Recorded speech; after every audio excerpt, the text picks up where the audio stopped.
Welcome to Outback Outdoors. Make sure you like, subscribe, and click the alert to stay up to date on all our new videos.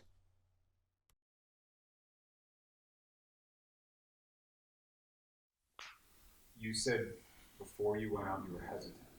Why were you hesitant?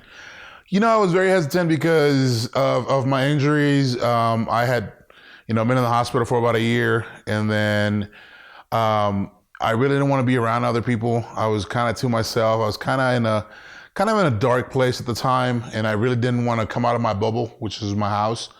And I don't know. I felt uncomfortable. I felt like an outsider, an outcast, and I just didn't want to be around other people. I wasn't as going back then as I am now. It was just, there were just so many emotions. You had survivor's guilt.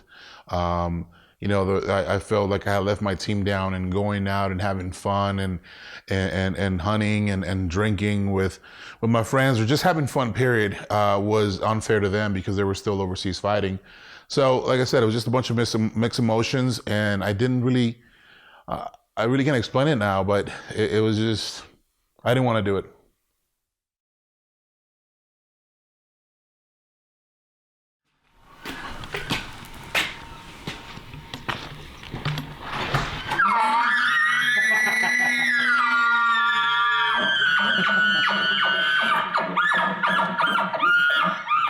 Holy smokes.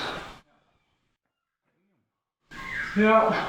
Those are pretty. Here. And this main ridge goes about 4 miles that way. And see that, if you look up there, that's the quarry we'll sit at tonight, probably in another 45 minutes to an hour. We'll get up there, and then we can see all of this, and we can see where the elk are coming from, and then we have an idea of where that. Oh. Welcome to the office, brother. This is bad. We'll just find us a spot, set up, real comfy like. Being in the outdoors, like I said, it's the medicine that no doctor has ever prescribed to me. There's things that I feel out there that no medication makes me feel. And not only that, man, just to be able to harvest my own food and put, dinner on the table. And, once you cook it, it brings all that memory back of every single day you woke up, all the struggles you had, falling on the ground with your bow, losing your leg, your prosthetic.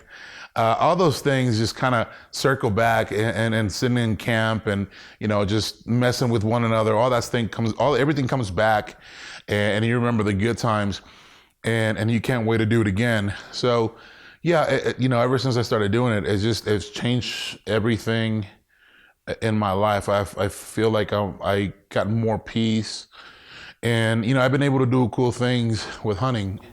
Look at that big boy on the front. That is so freaking cool.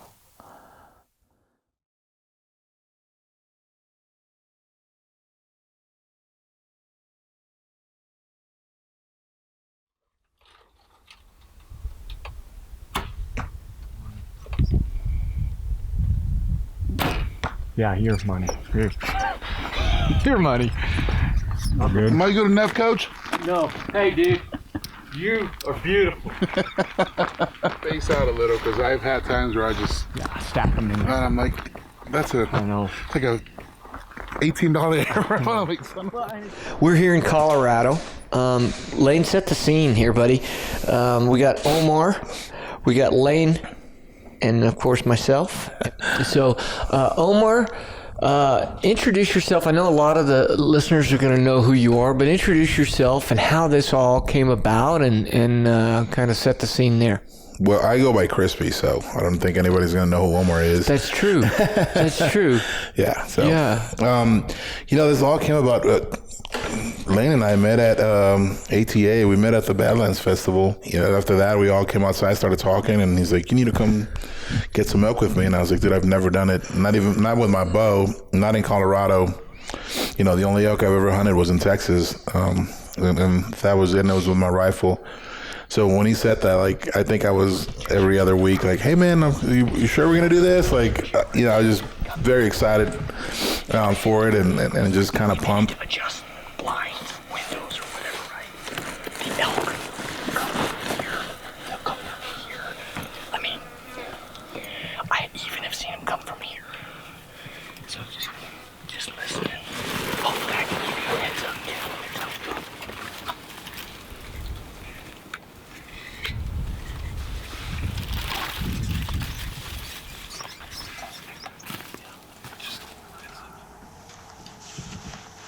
watching the animals come in and having a weapon in my hand, it all just made me feel calm. Like it was this soothing moment where I felt that nothing else mattered. You know, not what appointment I had, not what the doctor was saying, and none of that. You know, nothing that was going on in the news, anything, all that stuff was left behind.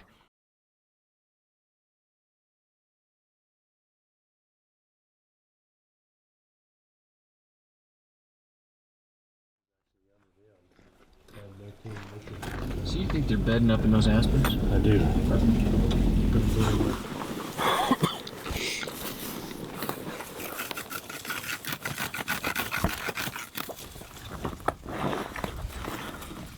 Way down. Good luck. See you tomorrow.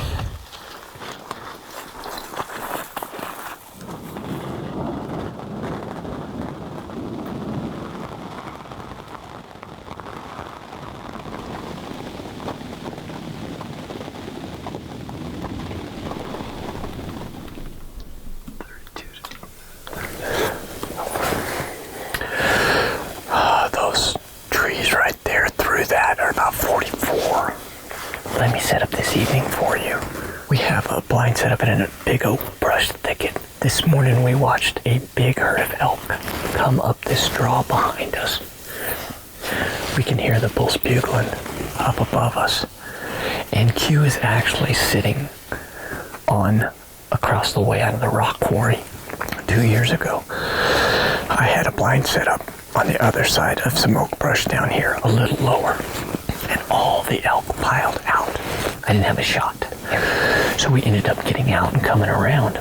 One bull, even when we got out to come around, came around the corner at 7 yards and wheeled and took off, and I never had an opportunity to shoot at him. The other cool thing about this is we brought sleeping pads and sleeping bags, and we're going to spend the night here, because what these elk will do is they'll go down and then they'll feed all night long and then they'll come back up. So we actually have 2 different ways, but we can't get in here and then get out tonight without blowing those elk off. And we can't get in here for the morning hunt. So we're just going to spend the night. So Garrett and I are going to get cozy. If by chance these bulls, this herd of elk I should say, skirts us, we actually will be able to bail out of here and go down around and try and get below them. Thinking out of the box, I love it.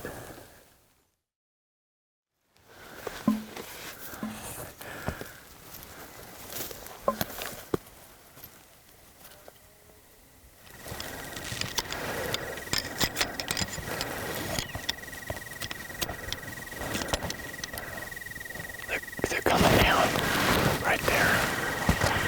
We might have to bail back off here and get down.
It is getting dark, and that was a lot of fun.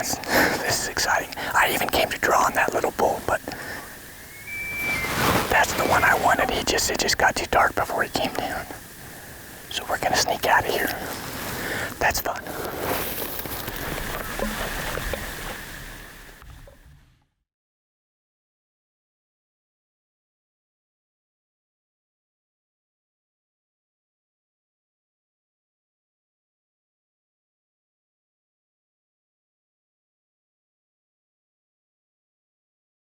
It's a different mission now. You know, it's like I was telling Trevon earlier. My service to this country is over, but not to my community. And if I can inspire the kid, or if I can plant that seed of hunting into them, and you know, later on they become an amazing guide or this amazing hunter that's on TV or whatever the case is, or not even that, or just share that moment with the brother, the sister, dad, or something. Then they start going into the outdoors. That's just another hunter that we're gonna have for many more generations, because he's gonna share that with his kids and his kids and kids, and so on and so on.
Keep a positive attitude, bud.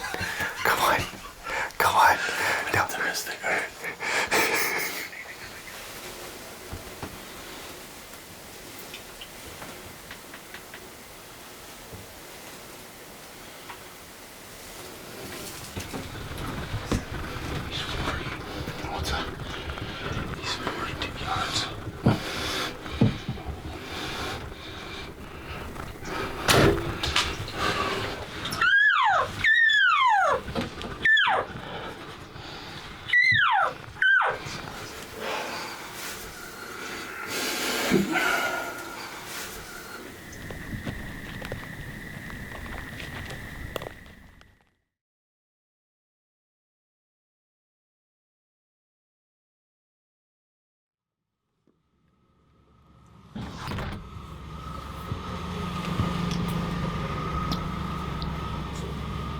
Pre-hydration. Here we go. Last hurrah. And there's a reason that you hunt your first day and your last day just as hard, because all it takes is that 30, 15, 5 seconds. So if they don't light up, then we're just gonna go home. We're gonna take our bows and go home. We'll show them.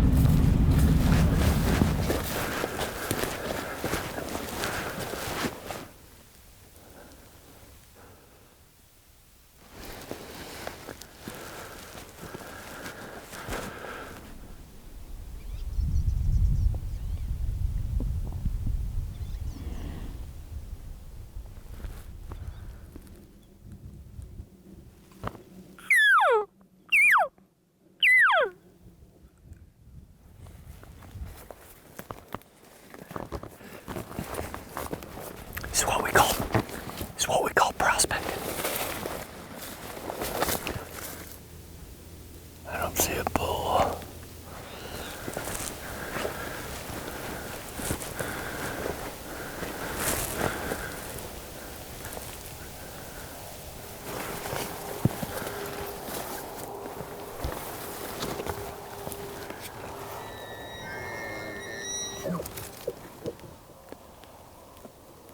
That's a mature bull.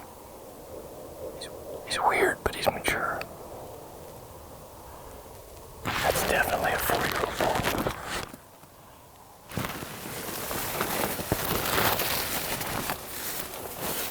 This might work. We're just gonna shadow him right now. We gotta get down to where those calves are.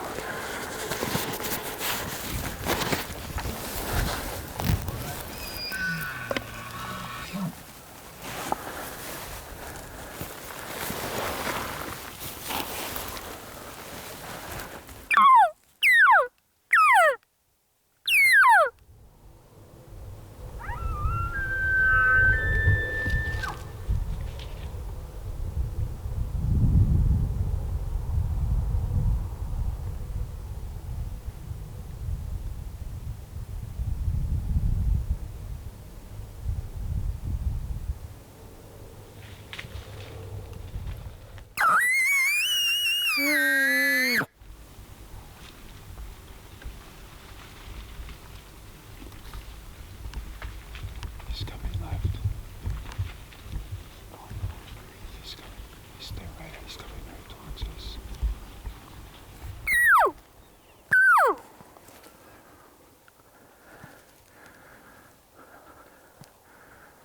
I'll have a shot.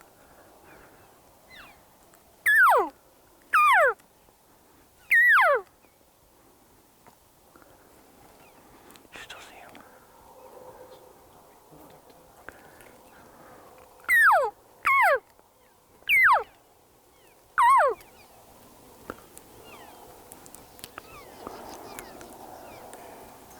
He's still standing right there. I can see his feet. They haven't winded us.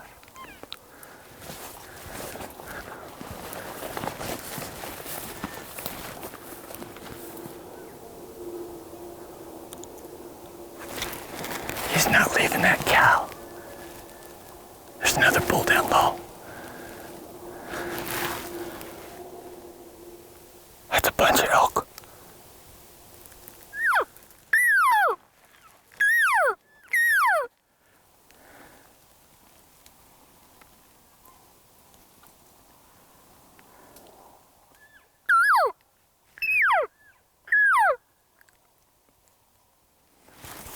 Oh, we found the elk. Sometimes you find them just too late. That was close. I did not realize that was that big of a herd in there. We got down to within 25 yards. I just didn't have a shot. The bull was right there. I couldn't shoot through the brush. I mean, he was within 40 yards 2 or 3 times. And there was no chance of getting a shot off. That was fun. On trips like this, you look at your success with the people you spend it with. You look at your success, the experiences, and the memories you make. And then it's time to go home. Sometimes you fill your tag, sometimes you don't. But it's always successful. We got a chance to hunt with a new friend, Crispy. He was inspiring. He took everything these mountains threw at him. We're gonna leave these elk alone. Get out of here.